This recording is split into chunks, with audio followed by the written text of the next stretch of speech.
حسن اخلاق کے بارے میں چند احادیث۔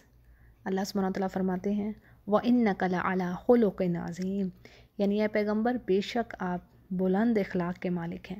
اور اسی طرح ایک حدیث کے الفاظ ہیں، انس رضی اللہ عنہ سے روایت ہے کہ رسول اللہ صلی اللہ علیہ وسلم لوگوں میں سب سے زیادہ اچھے اخلاق کے حامل تھے۔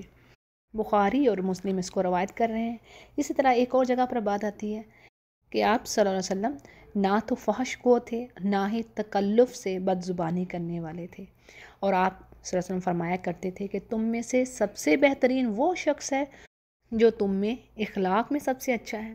بخاری اور مسلم دونوں اس کو روایت کر رہے ہیں۔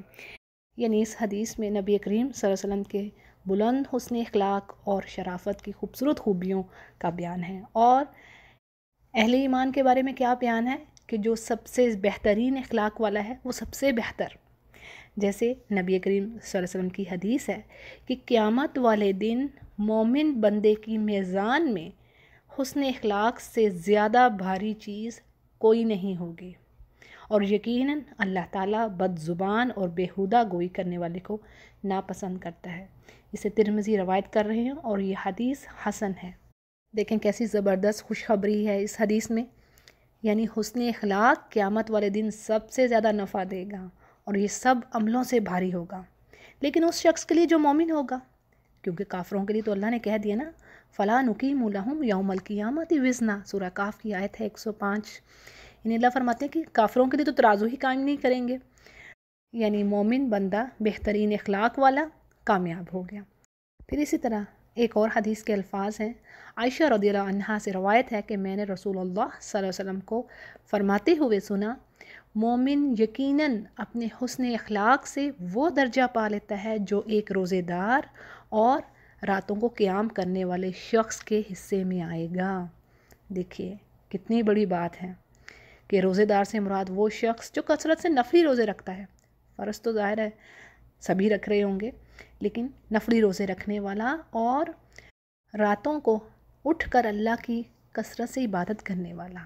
تو یہ دو عمل جو ہیں یہ نہایت مشکل ہے، لیکن جو ان کا اہتمام کر رہے ہیں اس پر انہیں اجر و ثواب بھی بہت زیادہ ہے۔ تہجد کی نماز کی فضیلت بہت زیادہ ہے۔ فرض نمازوں کے بعد سب سے زیادہ افضل نماز کون سی ہے؟ تہجد کی نماز، اور ان دونوں کا اجر بے حساب۔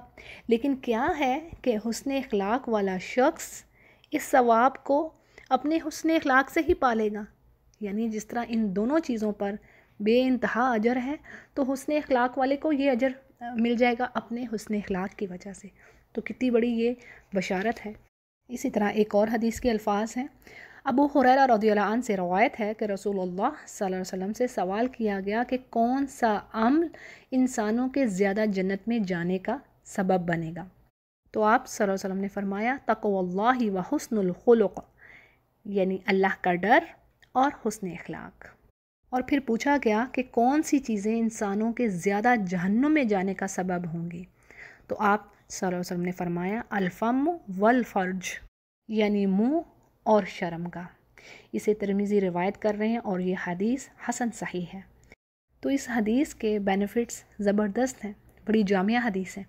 یعنی اللہ کا ڈر، تقوی، اللہ کا خوف رکھنا محبت کے ساتھ، کیا چیز ہے یہ؟ اللہ کے ساتھ تعلق کو مضبوط کرتی ہے۔ یعنی یہ جو تقوی ہے، آپ کے رب کا ڈر اور خوف آپ کو اللہ کے نزدیک کرتا ہے۔ آپ ان کاموں سے رکتے ہیں جو اللہ نے منع کیے ہوئے ہیں، جو حرام ہیں، اور آپ حلال کاموں کی طرف جاتے ہیں تاکہ آپ کا اللہ راضی ہو، وہ آپ سے راضی ہو۔ کیوں کرتے ہیں آپ یہ کام؟ اپنے اللہ کو راضی کرنے کے لیے، آپ کو اللہ سے محبت ہوتی ہے۔